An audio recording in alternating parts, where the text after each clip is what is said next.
नमस्कार। बिहार तक पर आप देख रहे हैं बड़ा सवाल और मैं हूं आपके साथ रोहित सिंह। आरजेडी अब अगले साल बिहार में होने वाले विधानसभा चुनाव की तैयारी में जुट गई है और जो पिछले कुछ महीनों में या फिर पिछले कुछ सालों में जो लोग नाराज हुए थे पार्टी से और पार्टी से अलग हुए थे, उन सबको अब मनाने की और वापस पार्टी में लाने की कवायद भी शुरू हो गई है। और इस कड़ी में सबसे बड़ी खबर दरअसल है दिवंगत शाहबुद्दीन की पत्नी हिना शहाब की आरजेडी सुप्रीमो लालू प्रसाद और तेजस्वी यादव से हुई मुलाकात। दरअसल खबर ये है कि बीते रात यानी कि बुधवार की रात हिना शहाब पटना में थी और फिर उनकी मुलाकात हुई लालू प्रसाद और तेजस्वी यादव से। और इस दौरान तकरीबन घंटे डेढ़ घंटे तक जो है ये तमाम नेता जो है एक छत के नीचे थे और बातें हुई। इस मुलाकात के दौरान राजनीतिक चर्चा हुई, अगले साल बिहार में होने वाले विधानसभा चुनाव पे चर्चा हुई और खासकर सिवान को लेकर जो है वो बड़ी चर्चा हुई कि ऐसे सिवान की राजनीति जो है इन दिनों जो है वो देखी जा रही है जहां पर एक वक्त में शाहबुद्दीन का बोलबाला था, शाहबुद्दीन का दबदबा था, वहां कैसे आरजेडी जो है वो कमजोर पड़ गई है, इसको लेकर भी चर्चा हुई है। तो बहुत सारे मुद्दों पर जो है हिना शहाब के साथ लालू और तेजस्वी की इस मुलाकात के दौरान बातचीत हुई है और माना जा रहा है कि ये मुलाकात जो है एक पहला कदम हो सकता है हिना शहाब के आरजेडी में वापस आने का। दरअसल शाहबुद्दीन खुद जो है कई बार आरजेडी से सांसद रह चुके थे और काफ़ी कद्दावर नेता थे, लालू प्रसाद के भी बेहद बेहद करीबी नेताओं में से एक थे और सिवान में एक तरीके से कहें तो शाहबुद्दीन का डंका बजता था। लेकिन कोविड के दौरान दिल्ली में शाहबुद्दीन की मृत्यु हुई और उनके मौत के बाद जिस तरीके से घटनाक्रम हुआ उसके बाद जो है शाहबुद्दीन के परिवार और लालू परिवार में जो है वो दूरियां बढ़ती चली गई। दरअसल आरोप ये लगाए गए कि शाहबुद्दीन जब बीमार थे या फिर जब उनकी मृत्यु हुई तो उस दौरान लालू परिवार ने साथ खड़ा नजर नहीं आया शाहबुद्दीन के परिवार के साथ और इसी वजह से जो है दूरियां दोनों परिवारों में जो है वो काफ़ी बढ़ गई और इस हद तक दूरियां बढ़ गई कि इसी साल जब लोकसभा चुनाव हुए थे यानी कि 2024 के लोकसभा चुनाव हुए थे तो शाहबुद्दीन की पत्नी हिना शहाब ने निर्दलीय चुनाव लड़ा था और आरजेडी के उम्मीदवार अवध बिहारी चौधरी के खिलाफ जो है वो चुनाव मैदान में उतर गई थी। हालांकि जो ये त्रिकोणीय मुकाबला हुआ था जहां पर एक तरफ आरजेडी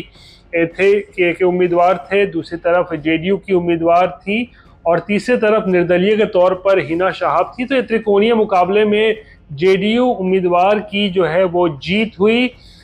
और शायद इसी से जो है अब लालू परिवार जो है वो एक तरीके से कहें तो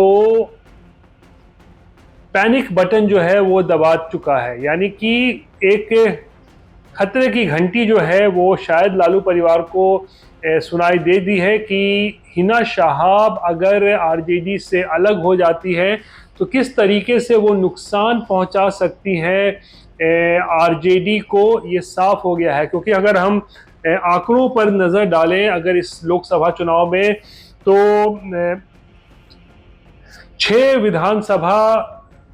जहां पर जो कि लोकसभा सिवान लोकसभा के अंतर्गत आता है वहां पे किसी अच्छे खासी कह सकते हैं वोट जो है वो हिना शहाब को मिला है। अगर आप सिवान को देख लें तो 61,000 से भी ज़्यादा वोट हिना शहाब को मिले थे। जीरादेई में 40,000 से ज़्यादा वोट उनको मिला, दरौली में 32,000 से ज़्यादा वोट मिले, रघुनाथपुर में 60,000 से ज़्यादा वोट मिला, धरौंदा में 40,000 से ज़्यादा वोट उन्हें मिला है और बरहरा में 57,000 से भी ज़्यादा वोट हिना शहाब को निर्दलीय के तौर पर मिला है, जो साफ तौर पर इशारा करता है कि किस तरीके से हिना शहाब ने इस चुनाव में आरजेडी प्रत्याशी अवध बिहारी चौधरी को जबरदस्त नुकसान पहुंचाया, यानी कि जो वोट कटा उसका नुकसान कहीं ना कहीं आरजेडी को उठाना पड़ा और इस कारण से जो है जेडीयू प्रत्याशी की यहां से जीत हुई है। और इसीलिए अब हिना शहाब को भी शायद एहसास हो गया है कि आरजेडी के बिना निर्दलीय चुनाव लड़ना उनके लिए बहुत मुफीद नहीं होगा, और इसीलिए कल रात ये बड़ी और महत्वपूर्ण मुलाकात हुई है। और दरअसल इस पूरी मुलाकात के जो सूत्रधार हैं, आप कह सकते हैं जो जिन्होंने मध्यस्थता की है, वो है आरजेडी एमएलसी विनोद जायसवाल। उनके ही घर पर जो है ये मुलाकात हुई, घंटे डेढ़ घंटे तक मुलाकात हुई है और विभिन्न मुद्दों पर जो है चर्चा हुई है। और किस तरीके से अगले साल विधानसभा चुनाव में पार्टी की स्थिति को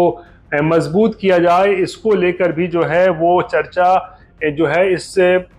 मुलाकात के दौरान हुई है। क्योंकि देखिए इस बार जो सिवान का जो लोकसभा चुनाव हुआ उससे केवल सिवान पर असर नहीं पड़ता है। हिना शहाब फैक्टर जो है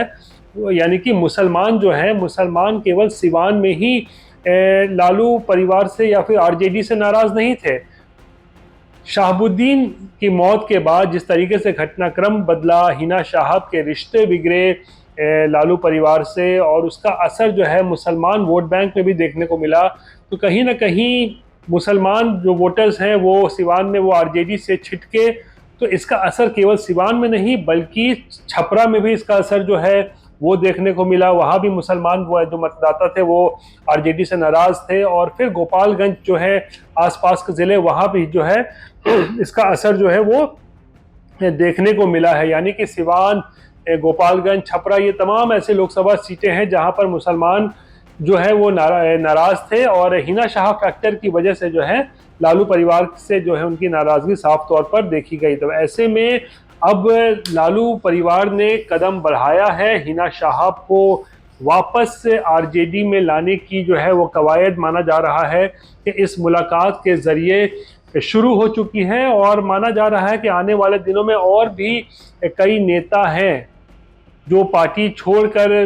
दूसरे दल में हैं या फिर जो जिन्होंने अपनी अलग राह पकड़ ली है, उन्हें वापस कैसे लाया जाए, जिसमें देवेंद्र यादव का भी नाम है जो कि आरजेडी के एक समय में कद्दावर नेता हुआ करते थे, अनंत संघ की पत्नी हैं, उनको किस तरीके से वापस लाया जाए। तो ये तमाम जो है कवायद जो है वो आरजेडी की तरफ से शुरू कर दी गई है। लेकिन सबसे बड़ी कवायद जो कहें वो हिना शहाब को लेकर जो है वो लालू परिवार की तरफ से की गई है। और कल जो मुलाकात हुई है वो कई मायनों में बहुत ही अहम माना जा रहा है। और लालू परिवार एक खास तौर पर किस तरीके से डैमेज कंट्रोल की मुद्रा में है, ताकि मुसलमान मतदाताओं के बीच जो एक गलत मैसेज जा रहा था लालू परिवार को लेकर, आरजेडी को लेकर, उसको लेकर अब मुसलमान वोटरों को एक बार फिर से अपने पाले में करने के लिए, हिना शहाब को भी